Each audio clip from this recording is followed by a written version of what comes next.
Welcome very much to Durbanville congregation. We are having a conversation about farm attacks and the violence that we've seen and the responses to the violence that we have experienced in South Africa, especially around the Senekal incident.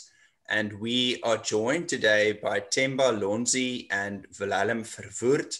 They will introduce themselves shortly. Welcome to each one of you listening to this podcast. It's wonderful of you to join us.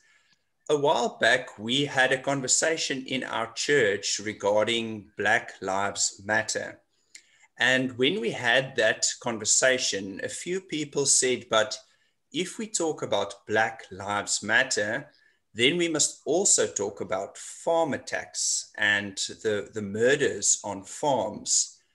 At that stage, we felt that it was not the right conversation to introduce into that conversation because it seemed to us that as far as we can see, the attacks on farms are related to crime and to crime syndicates and to the opportunity of crime in rural areas that are isolated, also related to the inability of the police to handle it, even sometimes the unwillingness of the police. People even suggest the corruption of the police. So there are many issues to discuss, but it seemed to us that it will only confuse the matter of race relations. But in our political context in South Africa, we have seen once again around the Senekal incident how politicians, especially on the left, people like the EFF, on the right, people like Solidariteit and AfriForum, race gets drawn into this conversation and people are getting more fearful and hateful towards each other. And it seems as if conversations have broken down. We don't know how to have constructive and good conversations across race about difficult issues, sensitive, very sensitive issues like the murders and the attacks on farms. So that is why I'm so grateful for Themba Lonzi and Wilhelm Verwoerd, who is joining us today to do that, to try and to have a constructive conversation. That is what we try to do in the church, to be peacemakers, to not to go to the left or to the right and just to have a shouting match, but here in the middle to make peace, to come towards each other and to have good and constructive conversations about these very, very sensitive and these very, very difficult topics. So thank you. I know for each one of you also, it's not easy talking about these things. These are very difficult conversations, but thank you for your courage to join us today, to have this conversation with us. And just quickly for these people listening, if you could quickly introduce yourself, tell us a little bit something about you rather than me introducing you, maybe something of your story, where do you come from? And then we can continue into the conversation. So Themba, if you can go first and then Wilhelm, and maybe just introduce yourself and tell us something more about your story. Thank you, Tinus, for welcoming me into the conversation. Um, my name is Themba Lonzi. I'm from Guguletu. Um, I'm from South Africa, and basically, I am a development practitioner, a facilitator, and a performance artist. I play various musical instruments, which are mainly African traditional instruments. And I have been part of facilitating conversations, courageous conversations, uh, probably similar to the one that we're starting today with Wilhelm Verwoerd. My story basically is not unique, you know, because many men like myself and women who are in their mid 40s going towards 50 who would have experienced similar types of upbringing and experiences of growing up in a township during apartheid. So I grew up, you know, with my grandparents, spending a lot of time with them, and most of the time, actually, they did not tell us what was happening in South Africa while growing up.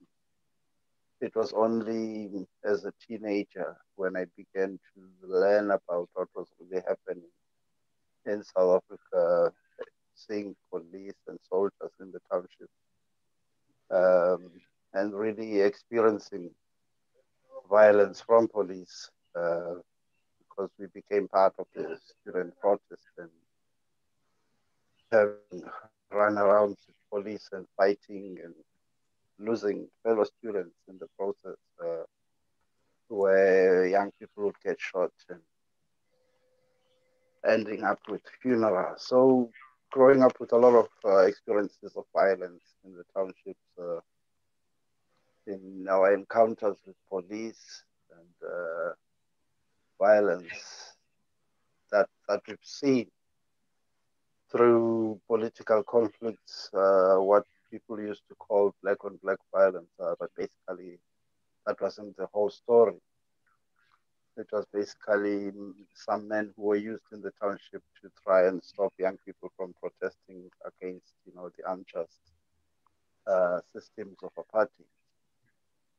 So we've seen and experienced a lot of violence where people got killed in front of us as young boys, and we became part of the violence as well. Um, you know, violence became normalized because it's something that has been part of our daily lives, and sadly, even today, it continues to be part of our lives. And I was just telling Tinus earlier that this past weekend, Saturday, we were burying a young man in mid-20s who was shot. I knew her mother. He basically grew up in front of me, this young man. And on Sunday, I was burying a friend that I grew up with. He was living in an informal settlement called Marikana, closer to Philip Lansdowne Road. He was shot 19 times. Uh, and so it was a heavy weekend, you know, and when always, you know, we experience this violence, for me, it's like it never stops. It started, you know, when I was a teenager, being exposed to violence and being part of violence. And we still continue to live with a lot of violence in our community and just across South Africa. It's a heavy burden.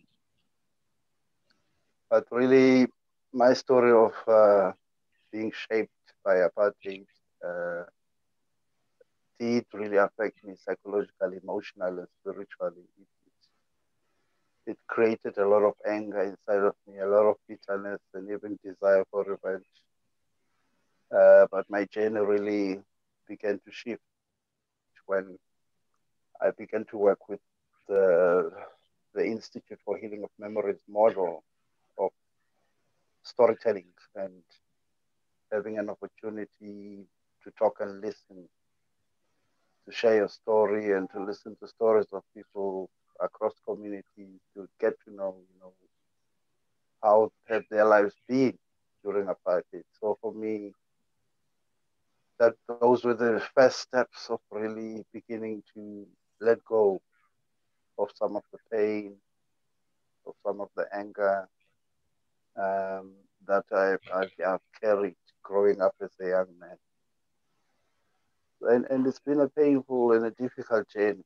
You know, looking back, it's been a really, you know, swimming in deep waters and struggling with a lot of heavy feelings and difficult questions. And as a creative arts person, I think even the arts really helped me to take further steps in my own journey towards healing and wholeness. Constantly have tools and the resources to help me move on, to help me deal with, you know, the emotional, psychological stuff that come up because of my experiences and how I grew up and the challenges that continue to confront me even today. So being part of a storytelling session where I had to tell my story and deal with the negative feelings made me realize that, living with negative feelings, it's like living with a poison that's eating you up alive. And the negative feelings don't destroy the people who have caused those feelings. They're destroying you as an individual because you're the one carrying the negative feelings. So the option for me was to let go of the destructive stuff and take, from my experience in things that are life-giving, like faith, hope, care, compassion, and respect for other fellow human beings. So briefly, there's a lot that I can say about my story and background, but briefly, really, a lot of people that have enabled me to walk this journey in my life, religious ministers, friends, people like Wilhelm Verwoerd, who we continue on this journey together of really reflecting in the ways that have been shaped our history and our desire and our dream to create safe spaces where people of South Africa can really connect and come closer to each other and begin to understand why do we see things the way we see them? Why do we feel things so differently? What are the things that triggers certain feelings within us? So I'm glad that we're having this conversation and hopefully this will draw us to deep reflection on the things that we feel inside and why we carry this feeling. So I will stop there, Tinus, with my introduction and a bit of my story. Sure. Thank you so much, Themba. It is wonderful just to hear you tell your story. And today is your birthday. And after having Yes, such a terrible weekend with two yeah, funerals, that's so sad. And today's your birthday. Thank you with all those emotions that you are willing to be part of this conversation and to share your story with us. It's really a wonderful privilege for us. Thank you so much. thank you. Thanks for having me. Wilhelm, maybe you can tell us also a little about yourself and your story. Yes, thank you, Tinus, for this invitation, and thank you so much, Themba, again, for being willing to be part of this conversation, especially with people like me and Tinus, and also for people in the congregation. I think for many people listening in Durbanville, in your congregation, Tinus, my story would be quite easy to relate to, in the sense that we probably have shared, people in their 40s and 50s have shared a very similar background of growing up in a very strong Afrikaner Christian Dutch Reformed Church family and community. And really my journey has been one of facing that way in which I grew up in the 60s and the 70s and the 80s in a very white Afrikaner Dutch Reformed Church Christian, Stellenbosch, South Africa. So my journey has been one of facing that, but also saying, but what does it then mean for me to be part of a different South Africa, where somehow we figure out ways to come together across these big divides between us, and from our faith find ways to actually welcome our challenges, take up our cross as white South Africans, and discover the new life of working with people like Themba and discovering this much larger family of fellow brothers and sisters also in Christ. And for me, that's the heart of the gospel, reconciliation, becoming human together, Ubuntu. And I think for me, that's the context within which I hope we can also have this conversation today. Thank you so much, Wilhelm, and thank you for once again taking part in this conversation. These conversations are difficult, and I am sensitive to the fact that it takes a lot from everyone taking part, and even to those of you who are listening, it triggers so many emotions to discuss these things, that it's easier just to not to listen and not to take part. But thank you, Wilhelm. Thank you, Themba, for having the courage to talk with us. Thank you for the listeners having the courage to listen.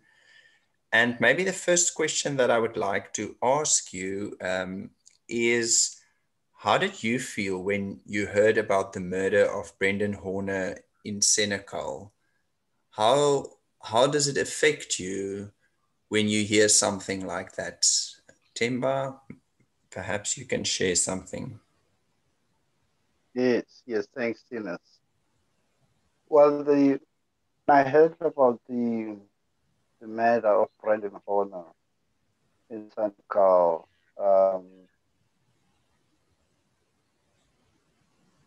I was shocked again. I'm saying again because this is not the first time, people have been murdered on farms or attacked.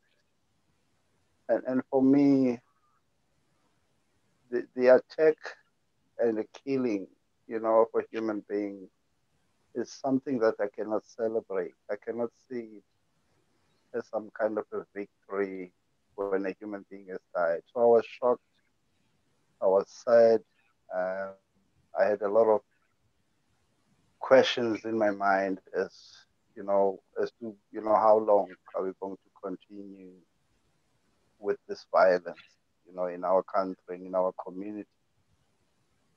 I remember some years back we were together with Wilhelm in Bloemfontein doing similar work, and there was an elderly couple. We heard on the news of an elderly couple that was attacked and killed on a farm as well. And it was shocking. In my life, I have experienced and seen a lot of violence. And for me, this continued violence and attack on farm,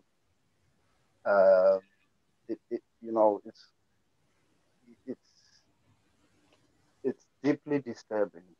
And I think, the other layer is to look at, how people respond to farm killings, especially the noises that we hear around us from politicians, from different sides, and how people have used the death of this young man. So for me, it's a painful thing. I can only imagine what the family, and friends of him are going through in the way that he was murdered. So it was definitely a shock and very sad to lose someone in that way, regardless of the color of their skin, where they are. We shouldn't be celebrating, someone being killed brutally. As human beings, we should be shocked and not, be desensitized to the pain of others. Because for me, I've seen a lot of violence and I've experienced a lot of violence. And I can't really, the fact that I'm saying I'm shocked is because I know the pain. I know the pain that goes with losing someone dear to you, and pain is pain, cannot be measured. So that's that's my response to the sad passing of the young man, Brendan Horn. Thank you, Themba. Wilhelm, what was your first reaction? Sure.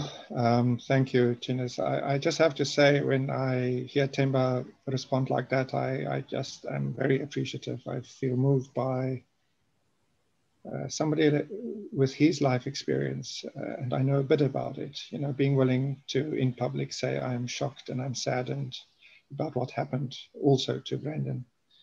And I just want to say thank you again, Themba. I mean, and you mentioned the experience we had in Bloemfontein a few years ago, and that has really shaped for me the way I also experienced Brendan Horner's killing and the meaning that we see, often in the media. And I remember us sitting in a guest house. We did some work there with people at the university, and on the main news, this story came up of this elderly couple that was killed, and it was again quite brutal. And part of me was, not quite sure what to do, because Themba was sitting next to me, and I didn't want to be insensitive to the bigger picture of South Africa. But I could see and hear Themba being upset and having compassion for that elderly couple, and saying, why can people kill these old people in this way? And if only people would not be politicizing it so much, making it into only a white thing, or a white farmer thing. And he said something along those lines. And I thought, wow, there is this compassion across our big divides if we can only find ways not to politicize it too much, too quickly. And so when I saw this brutal attack and the killing of Brendan, I thought, wow, and I could see immediately, what was happening in social media. I could see what was happening in some of the groups that I have contact with, how people tended to racialize it. And I just thought, well, that's so sad, because as the farmer for whom Brendan Horner was working, he was saying, this wasn't just a white-black thing. This is much more complex and much different to that. And so I also felt very upset and saddened, but I also was longing and was hoping that people would find ways to see what happened there in the way that Themba was describing it, and the way I've also experienced that with him. And I was despairing sometimes when I was looking at the social media especially, and how just people didn't really, were not able to have space for that compassion across our big divides. And the fact that Black and white South Africans were unhappy and outraged by the lack of police action, and outraged by, the power of the crime syndicates, and just what is happening to our fellow human beings. And so for me, that was part of that experience. Thank you, Wilhelm. Both of you have mentioned very strong emotions, anger, shock, pain, frustration, powerlessness. What do you think can we do? Maybe you can start, Wilhelm, and say, what can we do that these emotions, these very deep emotions that we feel, that they do not drive us away from each other, but that they draw us towards each other. It's interesting, maybe if I can just mention, I read about in the USA, there was a research done, and they found that people in the past few years, they have grown in fear and hatred and suspicion of those on the other side of the political spectrum, but they haven't grown in any love or warmth or affection for their own side. So the politicians know how to get votes, how to get support, how to get money. Is they must just make people more fearful and more hateful of the other side. They don't have to create more love for their own side. So that's the game that people like the EFF and AfriForum and Solidariteit are playing. But what can we do that our anger and our frustration and our sadness, that it does not divide us, that it doesn't pull us apart? How can that also draw us closer to each other? Maybe if Wilhelm, you can first respond, in Themba. Thank you, Tinus. You're inviting us to swim in deep water. So I will only say a few things and then pass over to Themba, and hopefully we can continue to explore more. But I have to perhaps also in this context be honest and say that part of me, when I was upset and saddened and by what was happening in Senegal, a part of that, and this is where it's almost difficult to acknowledge that, but a part of it was something in me that I am struggling with, and that there's something in me that's more upset when I see what happened to Brendan Horner than when I see in the news what happened, say, to somebody in Themba's community. Usually that's not in the media anyway, but even if there is an example of a Black person being killed or murdered, or another woman outside my sort of traditional community boundaries, there's just something in the way that I was socialized, the way that I've grown up, even though I've really grappled with this and I've tried to move beyond it, there's still a part of me that feels more upset when I see somebody who comes from my community background, who I would see as a fellow, let's say a fellow Afrikaner, or a fellow person from the community that I'm from, that something in me just feels more upset. I have more empathy for him, for his family, than I would have for somebody in other communities. And that is a part of me that I am not happy with, and I don't almost want to acknowledge, but it's in me. And I think there's something about the way we grow up and the way in which we have these biases in us. And so part of that anger and that upset, and part of my struggle when I deal with what's happening on the farms, is that I almost don't want to talk about it. And I almost don't want to give too much attention to it, because the part of me doesn't want to fall in the trap that a white life matters more than a Black life. That somehow in me there is that, and I just noticed that I get more easily triggered, and that I have stronger feelings sometimes when it's somebody within that community that's familiar to me. And I think, and that's the first thing I thought I would just have to almost acknowledge and confess. The second thing I just want to say is that I think some of that has to do with the way I was socialized. When I look back at my young days in the 60s and the 70s and the 80s, and I think back to the school, I think back to the church, I think of the media, there was a lot of emphasis on we have to be afraid of Black people. We have to be afraid of the communist onslaught, and that Black people will come and take our farm, take our churches, take our everything. And that fear was very powerfully stoked, also for political purposes. But it's still sort of somehow in me, so that when you see something like what happened there in Senegal, and what happens on other farms or in suburbs as well, when a white person is killed by a Black person or murdered or tortured, I think what happens, it also triggers that kind of almost over generations, the fear that has been cultivated in our Afrikaner community. And I think that's also part of the picture that we have to face and that we have to transform, and why we need relationships with people like Themba to help us to get beyond the walls surrounding our empathy and our fear. Thank you, Wilhelm. Themba, how do you think would you respond? How can our emotions, our pain, draw us closer rather than divide and separate us? No, thank you, Wilhelm, for your response. I think for me, the ways in which we can really not allow pain to further divide us. I think we would need to get into some deep reflection on trying to answer the question why. Why do we feel the way we feel when certain things happen? And because I think we need to interrogate those feelings first.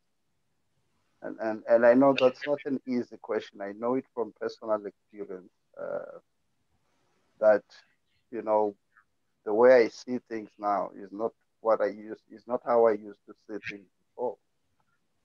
You would hear in my community some people, their response would be to kind of come up with a justification as to why the criminals, they did what they did.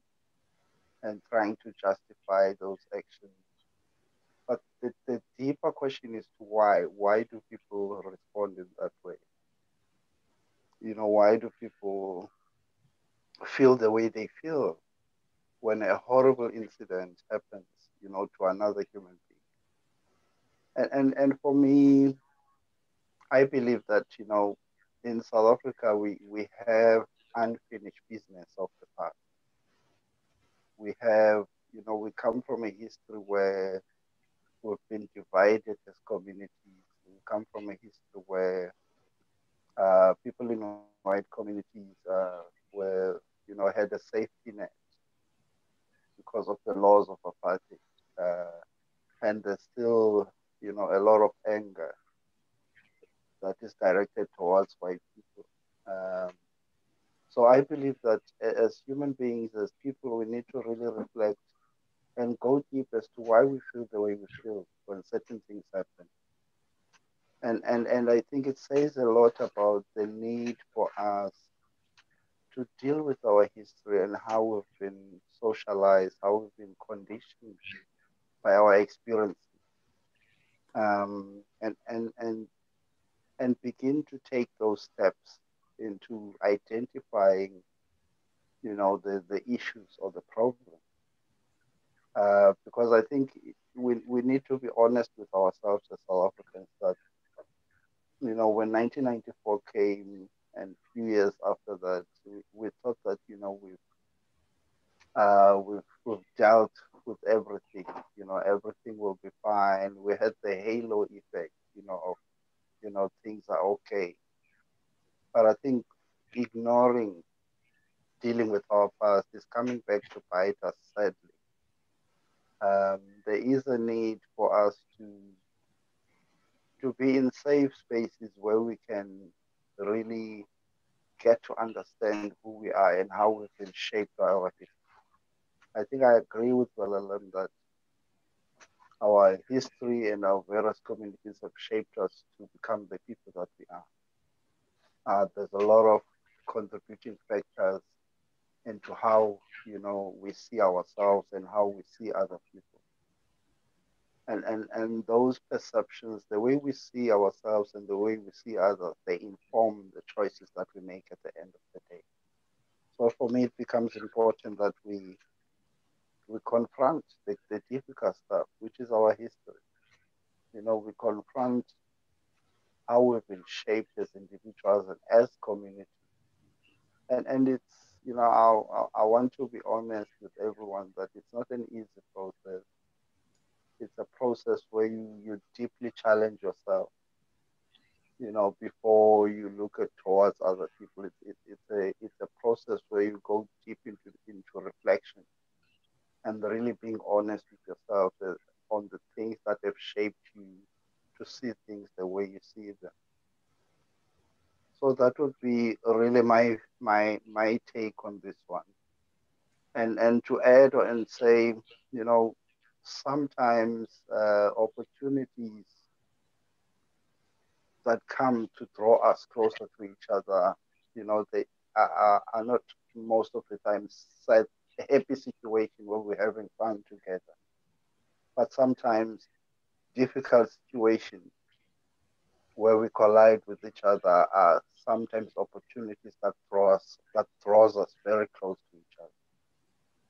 So I think there is an opportunity here for South Africans in their diversity to begin to say, how do we, take a step back and reflect deeply on what is it that have shaped us to become the people that we are, and how do we begin to let go of those things and take what is life-giving, because there are life-giving things that have been there since the past, even the dark days.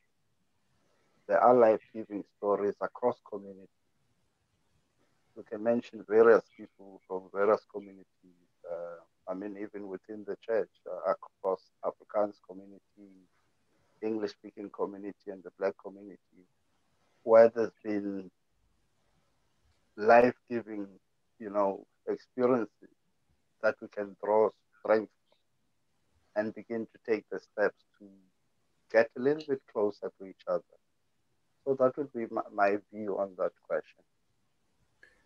Thank you, Themba. That is so helpful, and what you said about that even our difficult situations can sometimes be an opportunity to draw closer to each other in our shared pain and in our shared suffering. They were even from Senegal.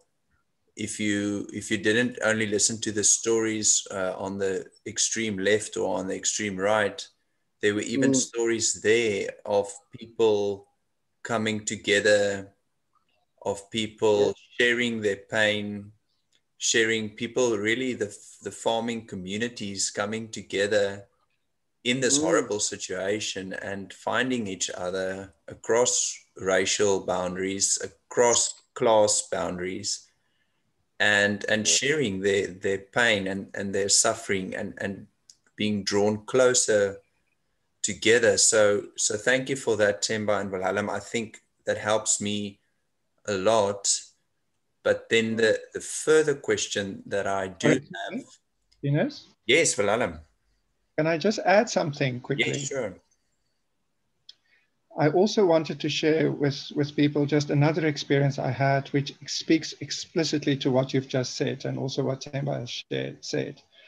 And this is something which happened a few years ago, but it was basically a very good friend, two of her family members in a relatively short time, a year or two apart, in the rural communities in Eastern Cape. Two of her family members were murdered. And they went to the funerals. And she came back and she told me about what happened at those funerals. And that image, I think, is the image that has really stayed with me in terms of what's possible and what we don't see in the media. And basically what happened was that the people who were murdered, the family members who were murdered, were also very active across racial divides in that particular rural area. One of them was a teacher, if I'm not mistaken. And they were loved and respected by people across the racial divide. What happened at the funeral was that initially, when people from the Black community who wanted to come and show their respects, that there were some members of the white family who were not comfortable with that. And so people in the Black community, the leaders, they were saying, no, we'll stay out of the church. We will not be insensitive to what people might feel because it was a Black person who killed your family member. And then other members of the family said, no, we want everybody who wants to come and show their respect and their love and wants to mourn with us should be there. And they then spoke with their family members. And eventually there was an agreement and everybody had a shared memorial service and a shared burial service. And my friend was just saying how she was moved by the tears and the love and the compassion also from Black South Africans who were present at that funeral, and the anger towards the criminal elements or criminal people who killed the family members. And that more or less the same happened, if I remember correctly, at the second funeral. Again, people from across the community divides who cared about the people who were killed and who were upset and outraged by the people who killed them, came together and mourned together and prayed together and sung together and ate together. And there was something in that felt to me like, I just dream of a time when in South Africa we can find ways to use, instead of dividing based on our racialized experiences of our pain, because we live often in very separate communities, but that we have these opportunities to actually come together and mourn together about what has happened in our country and what is still happening. And through those relationships and drawing from our faith as fellow children of God, that we can then, find ways to build a different kind of society. But so there's definitely something about these horrible, the violence we see on the farms, of course, not only white farmers, but also farm workers and what we see in the townships, what we see in our neighborhoods, what we see in our communities where we live, that horrible, horrible crime and violence that we experience, how that could be something that actually could unite us as human beings, but also as Christians. Oh yeah.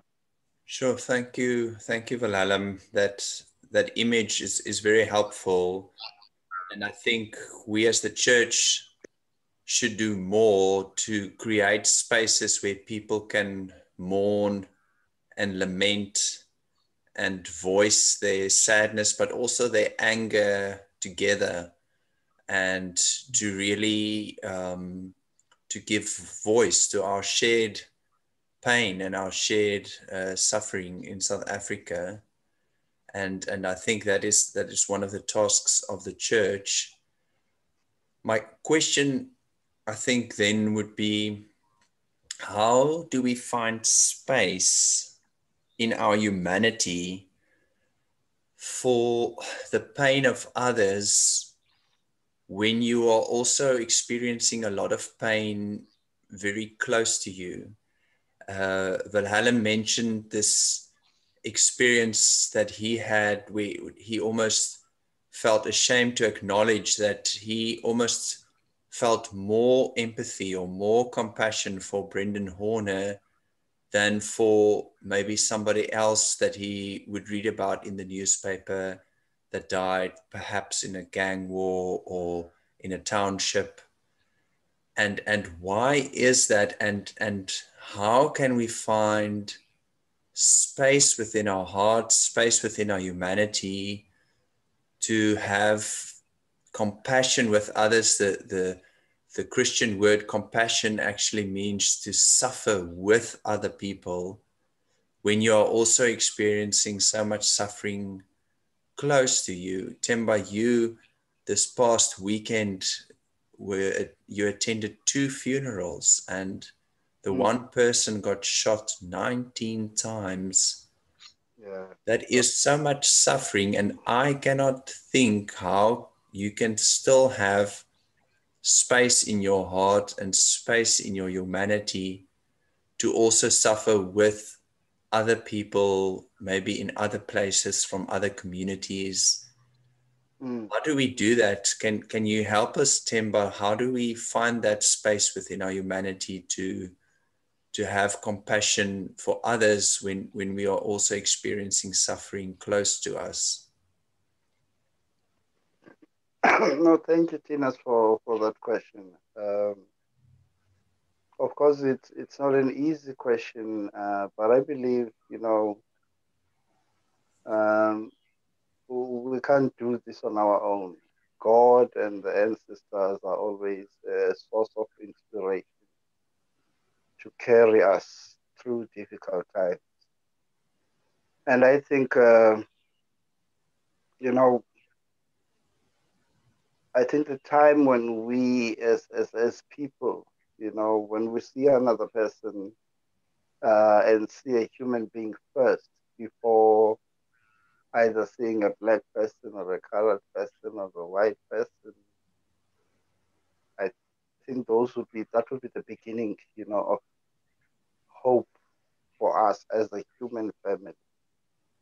The fact that we're seeing all these labels and identifications by color, they become a distraction in the process of really being compassionate to another person, because they're human beings first. Before you see a man, before you see a woman or a child, it's a human. It's a human being. And of course, I'm saying this in a few sentences, but this could be a journey, that will take place over a period of time, because there are these things that we need to reflect upon. There are these feelings that inform the way we see each other that we need to deal with. So for me, it's about really that deep reflection I spoke about, of looking at what are these things that have shaped us to become the people that we are. Why do I see, why do I see that we are human being later the first thing that I see, is a white person, or is an Afrikaner, or, is a colored person, or is a white English-speaking person. How do we make sure that we confront all these things that are hindering us to identify, people, as human beings? I think we need to realize that, as human beings, we cannot be fully human on our own. We need each other to be fully human. And the sense of Ubuntu, it needs to come back, to people. That I am because you are, that our humanity is connected.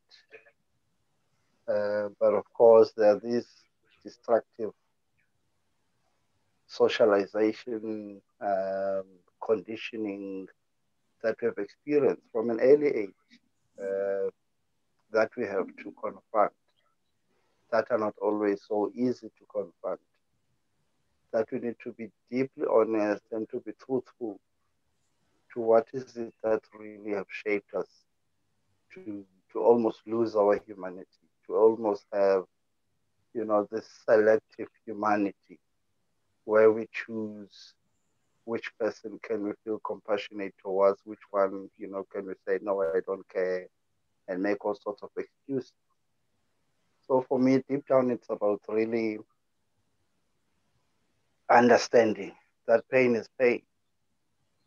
And I think if you've really felt pain in your life, if you've really experienced pain and violence, you wouldn't wish it for another human being. You wouldn't wish for someone to feel what you felt and think that is going to make you feel okay. And think that is going to make you, feel good. It cannot be.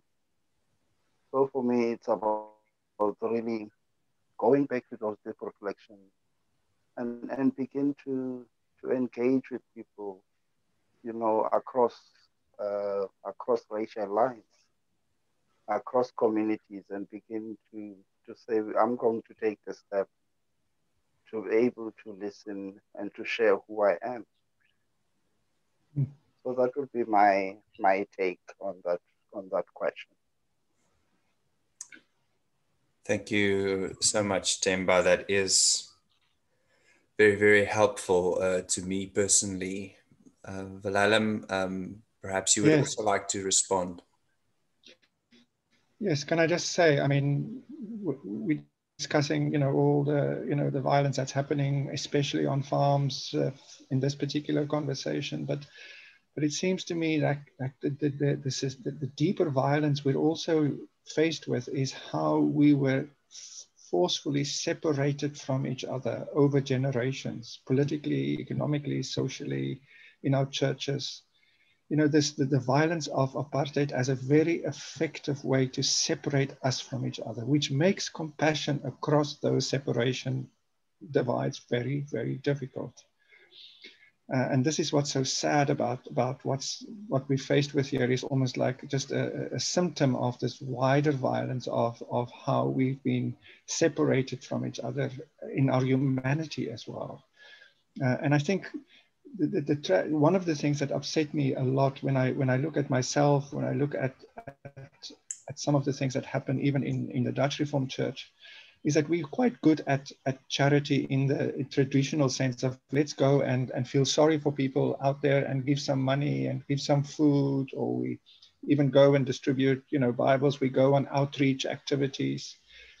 But a lot of that comes from a place of pity, that we are the ones helping others. We are the ones that have a lot of stuff to share or to give. For me, that's not the same as compassion, which is much more like you were saying, the suffering with. And in my work with Themba, I think that's been one of the most important lessons, is that we need to create more spaces where people can sit in a circle. We sit in a circle because we are equal. We're not talking down to the person perhaps working in the house or working in the garden, or somebody who has less education than we would have, or somebody who's poor or who's hungry. But we're working in a circle where we can be equal. And then bearing in mind the inequalities out there, but at least in that circle, we can create a space where we can really open our hearts to each other and share what we've been through. And unless we do that kind of deep relational work of connecting, building bridges, I can't see how we can, sustain our compassion across the divides. Because, I mean, the next day there's another thing in the newspaper, or we hear about something that's happened to another family member or somebody we know. And it's a very strong human tendency then to withdraw into a place that's more comfortable, where you have control, people that's close to you. It's a very strong human thing. And so that's why to be a Christian is so difficult and is so radical. And Jesus was very, very, very clear on for example, the compassionate Samaritan. It's an extremely uncomfortable parable, but we've domesticated it and turned it into, pity. But it was an extremely dangerous thing that the Samaritan did, to be with that wounded person and to take him back into a place where he could, into a community where the Samaritan wasn't welcome, and to provide for housing and to provide for food and, all of that. It was so much more than from, writing a check from a distance. And I think that's the Jesus that we almost have to recover, and say, compassion across conflict or racial divides. That's where our Christianity is really being tested. Whether we are just cultural Christians, where it's really just another form of belonging. So the church become a place where we can speak our language, we can feel comfortable, we feel supported. Or is the church a place where we actually follow Jesus? And I think for me, this discussion is another invitation to ask that question. Thank you so much, Wilhelm. Also, I want to close this conversation, which has really been very fruitful and constructive to me. And I want to ask the both of you about what are the sort of resources that you draw on, the inner resources to continue to have these difficult conversations, to continue to be hopeful even amidst all the sadness and the pain. Is it music? I know, Themba, you're a musician and a drummer. Is it storytelling? Is it prayer? Is it what human connections? What are the resources that keeps you going, that keeps you, enables you to keep on doing this work of making peace, of reconciling, of reaching out across boundaries, of sitting with other people's pain, even at times when you feel, no, I want to quit. I don't have any resources left to do this. What are the resources that you draw on? Themba, perhaps you can share first. Thank you, Tinus. No, for me, one of the resources that I've found helpful is just moments, on my own with an instrument. As I drum, I play the mbira as well, which I found it very soothing. Of course, where I live now I'm in the back room, so it's pretty much quiet. But to find a quiet place in the township, it's almost impossible. But I think playing my instruments, going and have a tea, with a friend like Wilhelm, and just have some debriefing sessions with colleagues and being able to share some of the struggle and what you're going through. I found it quite very helpful to have kind of a support structure. You can call someone, let's meet in a quiet place and have a chat. I've found that very helpful rather than sitting on your own and feeling frustrated or overwhelmed. So I think for me, again, it's about really having space to, having time that you dedicate, into basically recharging your batteries. Because I think, we need to recharge our batteries. Sometimes, things are overwhelming, challenges, especially during this time of the pandemic and COVID-19, things are tougher, even tougher than before the pandemic. So the resources, of music, having someone to talk to, find some moments of silence, on your own becomes quite very helpful. Thank you, Themba. I do want to be in one day in a circle where you can teach me to play the drums. That I think that will be wonderful for me.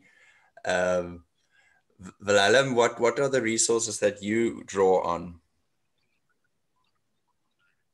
Thanks, Tina. So let me just add to what you just said there. I mean, I've emphasized in what I've shared so far, some of the challenges and sometimes, compassion as a very challenging path to follow in the steps of Jesus. But what happens is also the good news, which Jesus also was very clear about, this taking up of the cross, which is a very difficult thing to do. But by doing that, we discover new life. And I have to say that in those circles with someone like Themba and some of our other colleagues as well, where you sit and you do listen to people sharing their pain and their challenges, but you also play music together, and there's also a lot of laughter, and we eat together and we go for walks together. And I have to say, on a weekend after a weekend like that, it feels like it was like a holy feast, of also being nourished very deeply. Thank you so much, Wilhelm and Themba, for this wonderful conversation. It has been really inspiring and helpful to me. And I think we are all, during this pandemic, finding it difficult at times to continue to be peacemakers, to continue to be the bearers of this good news of hope and the message of reconciliation. But today, with your stories and with what you've shared, you've given me hope, and I'm sure you've given some hope and some inspiration also to the listeners. Thank you for all the listeners. If you have further questions or things that you'd like to discuss further, please contact our congregation or contact me. My name is Tinus van Zyl. I'm a minister at Durbanville Congregation, and we would love to talk further, to continue this discussion. But thank you for your time, and thank you for being part of this conversation today. I thank you. Thank you. Thank you, Tinus. Thanks, everybody.